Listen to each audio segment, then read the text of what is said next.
On this episode of Newt's World, what went wrong with capitalism? For a century, governments have expanded in just about every measurable dimension, from spending to regulation and the scale of financial rescues when the economy wobbles. The result is expensive state guarantees for everyone, bailouts for the rich, entitlements for the middle class, welfare for the poor. Governments from the United States to Europe and Japan have pumped so much money into their economies that financial markets can no longer invest all that capital efficiently.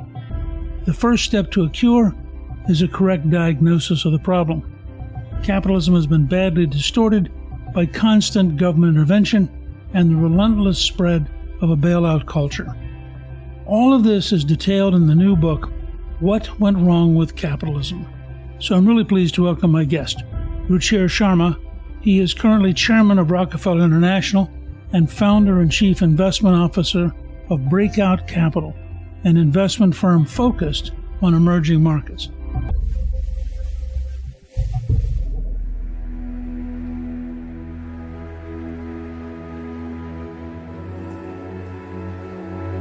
Ruchir, welcome, and thank you for joining me on Newt's World.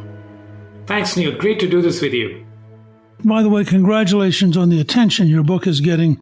I think it's going to have a big impact, and I think you've certainly earned it. But I'm curious, how did growing up in India shape how you saw capitalism? Well, Newt, I grew up in India much in the 1980s when India was still largely a socialist country. I was fortunate enough to spend a few of those years in Singapore, in fact, because even though I was born in India, my father was in the Indian Navy and he got posted to Singapore for about 3 years or so. And that was quite an eye-opener for me. I was young and very impressionable.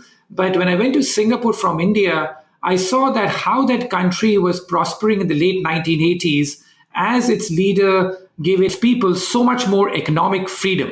That even though Singapore didn't have that much political freedom back then, it gave its people a lot more economic freedom, a lot more than the Indian policymakers were doing. And I saw the big difference. The Singaporean economy was booming and the Indian economy was still, in per capita income terms, barely growing up until the 1980s.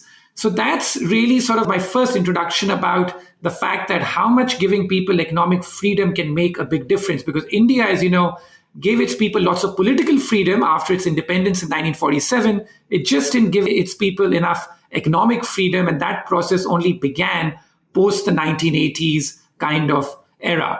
And a big role model in all of this was the United States. The United States was seen obviously as the beacon of economic freedom, the symbol of capitalism. And I was very influenced by what was happening in the United States as well, and very drawn to the capitalist system and the vitality and the economic freedom that it gave, and that countries like Singapore and other countries were emulating. And countries like India, which for a while were more fascinated by the Soviet Union, obviously came up well short of the likes of Singapore. So I think that influence in my formative years when I was a teenager and seeing the contrast between America and India or India and Singapore, that's what really formed my impression and also gave me such faith in the fact that giving people economic freedom and having a capitalist economy is the best way to lift people out of poverty, to give people the sense of opportunity,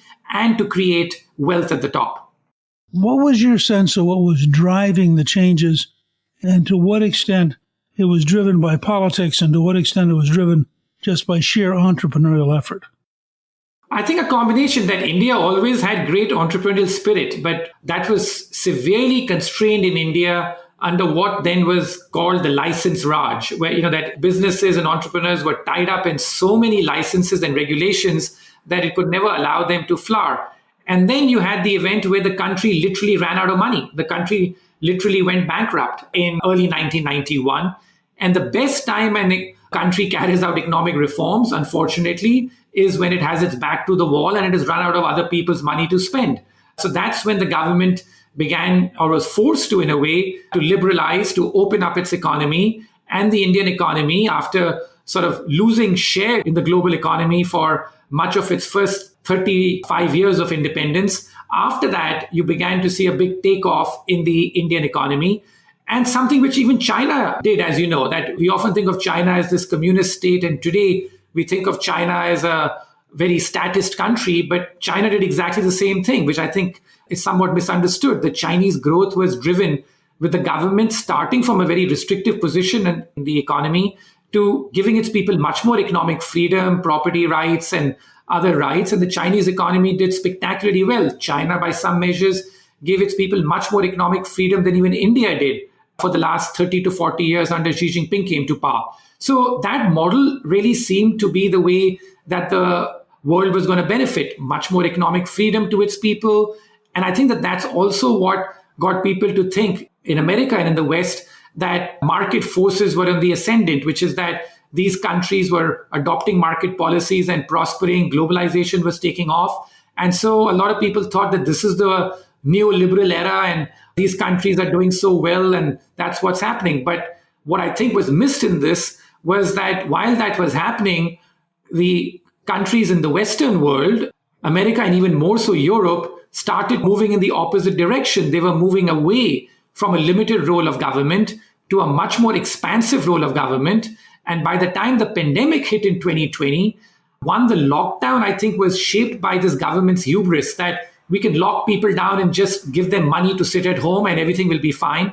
And secondly, I think the fact that the pandemic was the amount of stimulus that was put and the kind of intervention that was done in the pandemic just brought for me to the fore that, wow, that this is how much we have moved, where now we think that capitalism can be entirely run by the government by keeping people shut at home and the damage that's likely to cause. So that's when this book idea shaped up. And as I say in the book, this is very much a pandemic baby.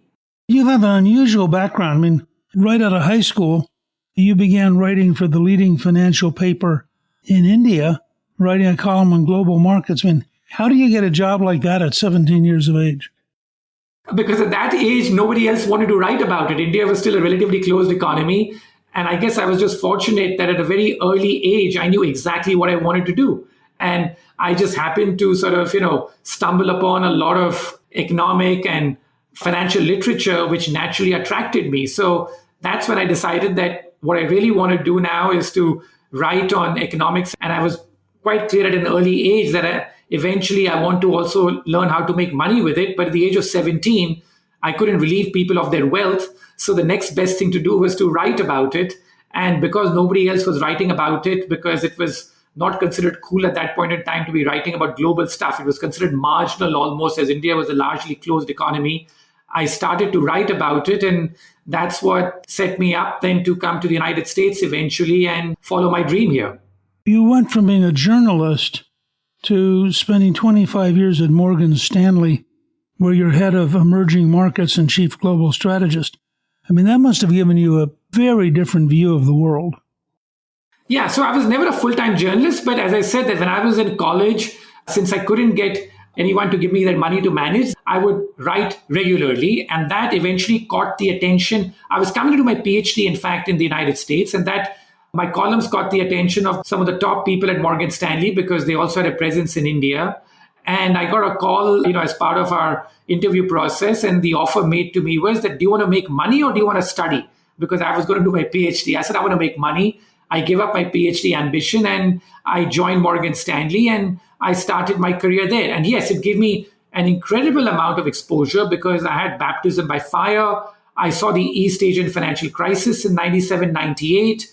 I was in Asia covering that as an analyst and fund manager at Morgan Stanley. And then I moved to New York in late 2002. And it was the heydays of globalization and, such faith in the American dream that you could come here as an immigrant and, you had no restriction to moving up, and the upward mobility that America offered was incredible. So, and the other sort of insight it gave me also was how Wall Street functions and, what happens there. So therefore, this book, as I say, is both an insider's account and an outsider's account of how financial markets function, how the global economy functions, because at one level, I was this outsider coming from India and a very middle-class background and pursuing my American dream. On the other hand, I became an insider because I could see by working on Wall Street that what do the easy money policies of the Fed or how does the government intersect with the economy, and what are the consequences of all of that?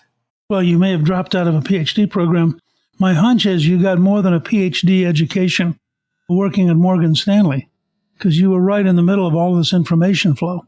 Exactly. I think there's nothing like being as fortunate as that, which is to sort of experience it. As I said, it was baptism by fire, because one of my first assignments was covering the East Asian financial crisis, seeing what can happen to countries that take on too much debt over a short span of time, and then also seeing how American capitalism worked and then got distorted over time, just having a ringside view. And I think that it was a fascinating experience to see that over 25 years and to still track it.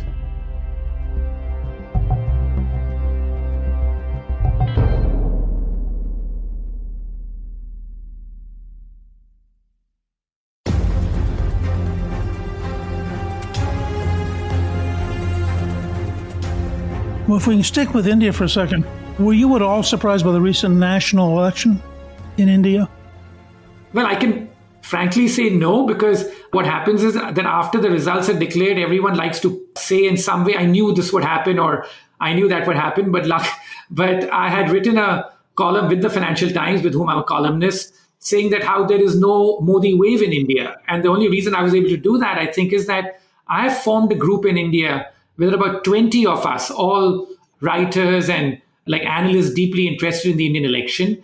And the 20 of us travel every time there's a major election in India, national or state, to cover that election in India. And I had been in India in the early part of May for my 32nd election trip in India that I'd done over the last 25 years. And when the 20 of us traveled, we traveled coast to coast, starting from the east to the west, over 2,000 kilometers. My sort of takeaway was the fact that there is no way for the leader there, Narendra Modi. And instead, this is Indian democracy functioning, that people are just keen that there'd be some opposition, that they were getting a bit fed up of the one-sided narrative coming out of India. So I think that this is true democracy at work at a time when there's so much talk of democracy being in decline around the world. I think that what India served up earlier this month was such an encouraging sign for all of us who are great ambassadors or great believers in democracy around the world. You've had, in a sense, since the early 1980s, both a economic liberalization in India and the development of a very robust political system with a lot of competition, but within a agreed-upon framework.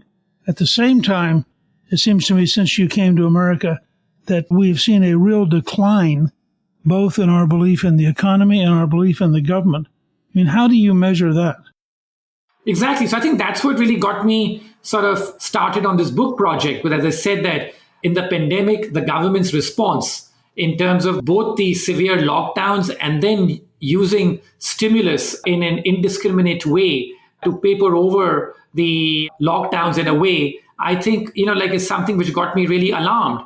And then I looked at some of the data coming out at that same point in time, some of the polling data, and that had me really concerned.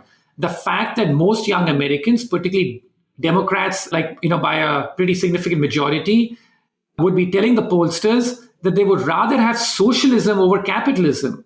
Now, that's like such a telling statement that here is this country which is synonymous with capitalism, and we have these young people in America saying to us that they would rather have socialism over capitalism. And the other polling data all kept backing it up. The fact that today in America, only 35% of Americans feel that they can be better off than their parents, very different from 50 odd years ago when 70 to 80% of Americans felt that they could be better off than their parents. The fact that faith in government, as you pointed out, is close to a record low, and that most independents, even in this country, forget Republicans or Democrats, most independents in this country who don't have any partisan angle, they think that the economy is headed in the wrong direction. All that data, and the data continues even today, even though we have fully recovered from the pandemic as far as the economy is concerned in some way, the fact that the data all keeps pointing in this grim direction is really what sort of led to this book, because it's really a deep investigation. What happened? How did so many Americans lose faith in capitalism? Why do so many Americans feel that they cannot be better off than their parents? So this book is in many ways an examination of that what happened and what really caused this and how do we get out of here? From your perspective, prior to Roosevelt in the 1932 election, we had really been outside of big wars, a country of very limited federal government. And then under Roosevelt, that began to change. And under Lyndon Johnson, it changed even more. And then under Obama and now Biden, we have really become a country with a much bigger government than any of the founding fathers expected. Do you think on balance that approach has worked, or has that increased the economic and political problems of the American people? Well, I think that it's definitely increased the problems of these people, as evidenced by the fact that even though the role of government has expanded, and the role of government has expanded in a multifaceted way. It's not just government spending as a share of GDP.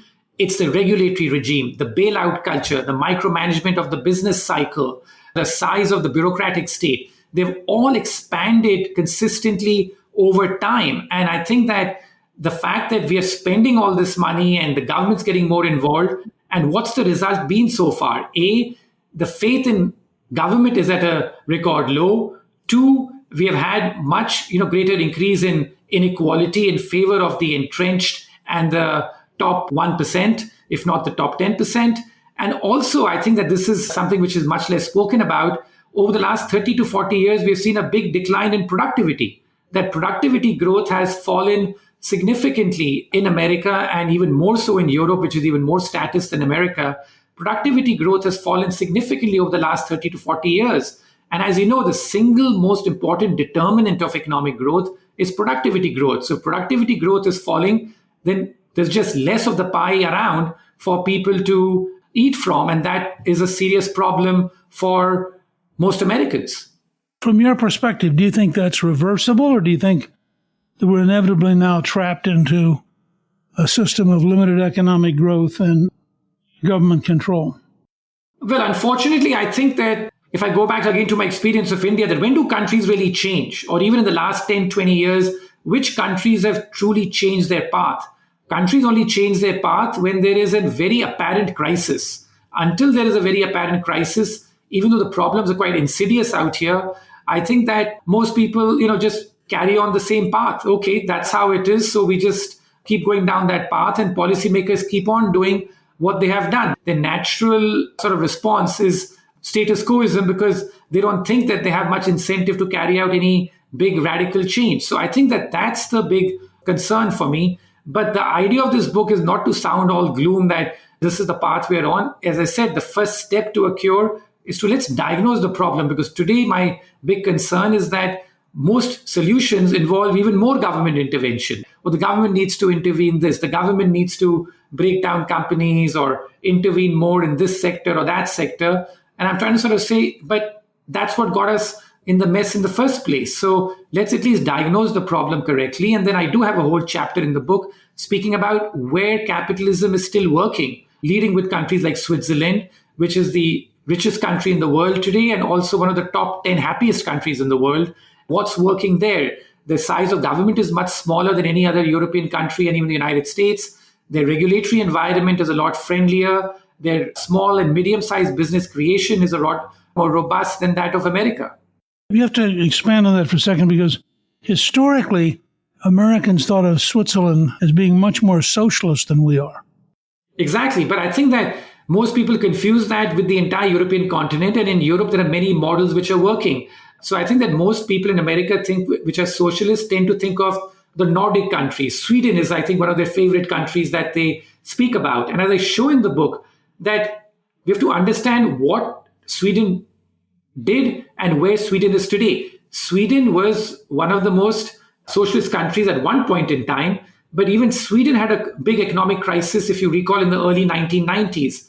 And after Sweden had that, Sweden has been reversing course. Sweden has cut back its government spending as a share of GDP. Sweden has also been running fiscal surpluses for many of the last 25 years or so. So I think people have to cherry pick the details that suit them, and they see a static picture that, oh, these Nordic countries still spend a lot more than we do and they're happier than we are. But I think they overlook the fact that they also got into trouble because of overspending. They have course corrected. They're running budget surpluses or close to budget surpluses now. And so it's very different. Switzerland, I feel, just falls between the crack. A lot of people just sort of say, who cares about Switzerland? It's too small. No, it's among the world's 20 largest economies, a bigger size, I think, than even Sweden today. So let's look at the relevant examples. There are many stories in Europe, not just one story with lots of layers. And Switzerland, I think, is a very different case than Sweden. And Sweden, which is also a favorite of the liberal economists, is a country that reformed and was forced to cut back its endless state spending and start to run budget surpluses. We are very far from that situation.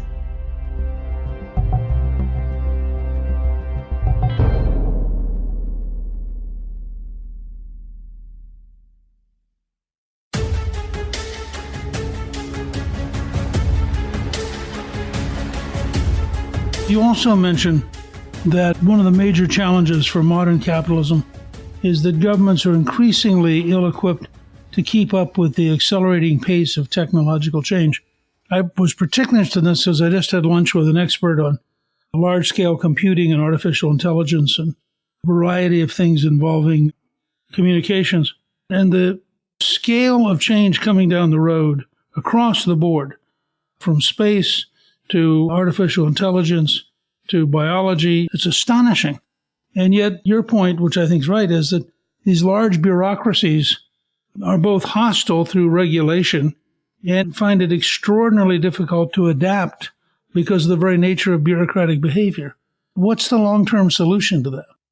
Yeah, I think that, we need to redesign the state for the 21st century. The problem today with the government is that it just keeps on taking more and more responsibilities, including on legacy things, without knowing that, how do you prioritize? For example, therefore, I've been so against this Biden's industrial policy, for one, which is that this is the kind of stuff that countries followed in the 60s and 70s. It worked in a couple of instances. In most instances, it did not work. So why are we following policies from the past which have a very selective history of working, if at all? And that in today's day and age, we need to put our resources more towards the more effective use of technology, towards more effective distribution of welfare benefits. And as I said, there are countries like Singapore, which I go back to, where the state is very modern, very technologically adept. The other country I speak about in my book a lot is Taiwan, in that same chapter of where capitalism is working. And in Taiwan's case, their state spending as a share of GDP is nearly half that of America, just 20% or so. And yet Taiwan was widely praised in terms of how it dealt with the pandemic because how efficient and tech savvy the state was. So the whole point being that you can deal with a lot of the problems you have if the state is right size and the state's priorities are correct. But if you overload the state with far too many responsibilities, some dating back to the 50s and 60s and some sort of, adopting outdated policies, the state will be suboptimal in delivering anything. And I think that that's where it is, which is that the state's doing a lot, and yet each thing is so inefficient. Just at a personal level, I hear this all the time that, for example, we have the TSA now, which is one of the biggest employers in government and government bureaucracy, something new. And yet the experience at the airports or any of these things is about as bad as it's ever been, right? Because we just got so many people doing that. I think the numbers are that about 15% of the regulatory staff is in the TSA, and they have 60,000 employees and stuff like that. It's just crazy in terms of, what the government is expected to do and what the results are. So I think that just, the fact that the bureaucracy has grown so much, their budgets have grown so much, is the fact that this is not a state we are building for the 21st century when technology should be allowing us to do a lot more with a lot less. Part of the theme I've been trying to work on is instead of figuring out how to apply artificial intelligence to the current bureaucracies, we ought to be asking ourselves, in an age of massive capabilities, how should we be reshaping government in order to achieve better outcomes at lower cost with greater effectiveness, which is very different than asking how you could apply artificial intelligence to improving marginally the current system. Absolutely correct. Yes, absolutely correct. So the concept I speak about in the book is a term which has been used, I think, a bit in a few circles. It's called polycrisis, which is that when you're dealing with multiple crises at the same point in time, then how does the government prioritize, right, in terms of what to do and in terms of the fact that what tools or, what should we do to prioritizing the few things that the government should be doing. And so I think that that's, like a section that I think that you'll find very relevant. Maybe your next book is to try to think in a positive way about the shape of the government we should have rather than the government we do have. Yes, I do have a last chapter gets into that, which is that the only way out is through is how I've titled it. And the last chapter gets at that. But as I said, the unfortunate thing, Newt, is the fact that until and unless you have a crisis which forces everyone's attention to address it, people rarely do that. Until then, they keep on doing what they're doing or doubling down. I mean, we are currently doubling down on our debt and deficits compared to what we used to have. I mean, there was a point in time when in the late 90s when we briefly ran surpluses, but in the last 50 years, we've run a budget surplus for only 5 out of the last 50. In the preceding 200 years, we ran a budget surplus for almost all the time except in the middle of a war or a depression. And then we thought that, okay, running a budget deficit's fine, it's investing in the future. That used to be about 3% of GDP for much of the last 20 years. Now we're running a number which is 6 to 7% of GDP in terms of that. So we're just like, listen, as long as there's no crisis, keep at it. Well, I have to say that with some immodesty, that I'm very proud of the fact that the only 4 consecutive balanced budgets in your lifetime were launched when I was Speaker. Yes, I have pointed that out in the book. If you could wave a magic wand and balance the federal budget, what would you do? It has to start with getting spending under control. As I said, that spending as a share of the economy has gone from 3% of GDP 100 years ago to nearly 40% of GDP now. We need to slow that down in terms of that. So I think that balancing the budget, the first step has to be getting spending under control and obviously entitlement reform, stuff which seems to be off the political agenda across the aisle today. You have a very interesting and very different cover, and you have 4 presidents, and you have a red line through all 4. Explain the cover. I mean, I think it's a fascinating cover that's going to get a lot of attention. Yeah, so the cover really has the 4 presidents beginning with FDR, Nixon, Reagan, and Biden. And my point is that this expansion in government that's taken place, which has distorted capitalism, has happened throughout history. It started with FDR and has been doubled down by Biden. And for me, the most surprising thing was that even Reagan, such an iconic figure, someone I grew up idolizing. But when you look at the data, that even under him, government spending as a share of the economy kept on going up. He cut taxes, but really couldn't do much about getting spending under control. And similarly, if you look at the number of regulations, even those went up under Reagan. So my point was that many things that we thought Reagan was great at, and he was such a great communicator, his speeches and his rhetoric was so refreshing at that point in time. But if you look at the actual track record, there was no real small government revolution under him. So the cover just captures the fact that no matter who's been in office virtually for the last 100 years, we've had this steady expansion of the state. And we've got into a position now where the damage being done by that is incredible. You could argue that 100 years ago, the state was too small. We needed some welfare and stuff. But now we are at a stage where the state has just expanded and encroached, and it's there in every part of our life without us even being fully conscious of it. The fact that America introduces 3,000 new regulations a year over the last 20 years, and they have withdrawn 20 regulations in total over the last 20 years. What are we doing here in terms of, because by doing that, we are stifling small and medium-sized businesses and giving an undue advantage to the entrenched and the big businesses who can both afford to sort of comply with these regulations and also write these regulations given their incredible lobbying power in Washington. Ruchir, I want to thank you for joining me. Your new book, What Went Wrong With Capitalism, is available now on Amazon and in bookstores everywhere. I think it's a must-read book for lawmakers on Capitol Hill as we continue conversations about how to get back to a strong economic growth and a balanced budget. And I really appreciate your sharing these ideas with us. Thank you, Newt. I really enjoyed chatting with you.